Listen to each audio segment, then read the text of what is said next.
మొత్తానికి శ్రీనగర్ వచ్చాను. కార్గిల్ నుంచి లే వెళ్ళాల్సింది, కార్గిల్ నుంచి శ్రీనగర్కి వచ్చాను. చూసారా, అన్నిసార్లు మనం అనుకునేదే జరగదబ్బా. కొన్ని కొన్ని సార్లు కాలం డిసైడ్ చేస్తుంది మనకి ఏం జరగాలో అన్నది.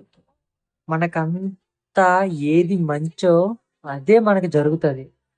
కానీ మనం ఆ టైంలో అనుకుంటాం ఏంటి ఇలా జరుగుతుంది, అంతా నెగిటివ్స్ గాని. కాదప్ప, మనం ఎప్పుడు పాజిటివ్ థింకింగ్ లోనే ఉండాలి.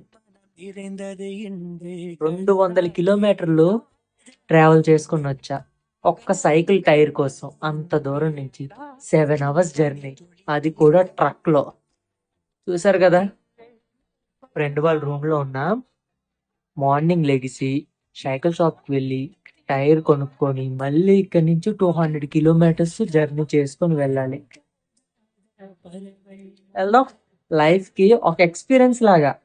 ప్రతిదీ తెలియాలి కదా.